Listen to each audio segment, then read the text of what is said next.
Well, it all started one day when I was getting back from lunch, and I got to the church, and I was walking through the lobby, and I see two guys meeting.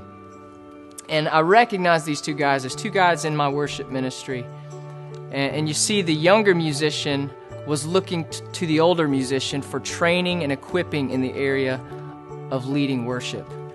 It was in that moment that I could sense the excitement and the eagerness of the younger musician mixed with the feeling of inadequacy and anxiety in the older musician.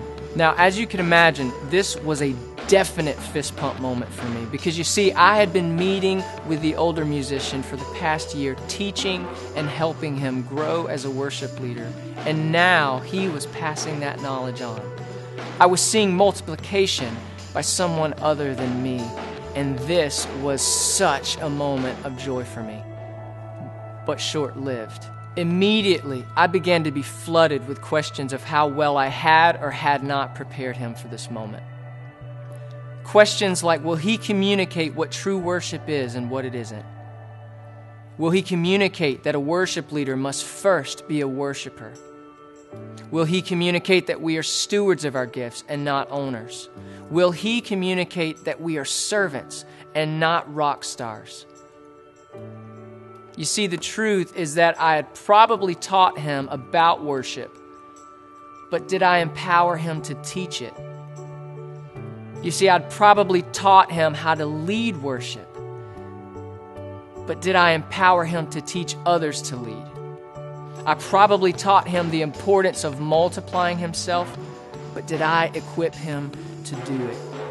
It was in that moment that I began to write the Gospel-Centered Worship Leader.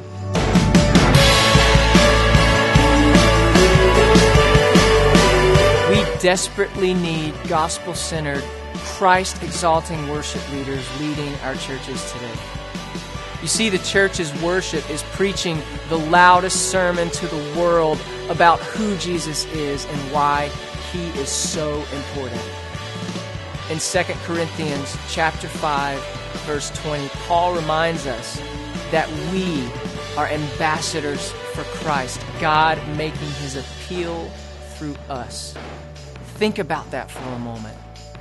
That is an amazing thought, that God would choose to use us as his instruments to tell the world about himself. And he does this through our worship. This is why we need gospel-centered leaders and gospel-centered worship leaders in our churches today. My prayer is that this study would serve as an avenue for clarity for worship leaders today in regards to worship and stewardship. My prayer is that this will strengthen the worship leader's doctrine and challenge his motives.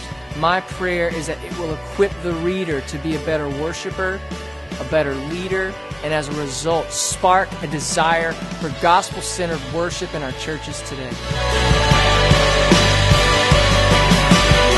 Let me just say this. Every single one of us are worship leaders. We are all leading worship with our lives. So this book isn't just for the musician with the microphone. It's for all of us. So whether you're a doctor, or whether you're a pastor, or whether you're a coach, or whether you're a lawyer, an accountant, whether you're a mom, or whether you're a dad, we all have an audience. And we all have those looking to us, and we are all leading. So we can all benefit from understanding and knowing what it truly means to be gospel-centered worship leaders.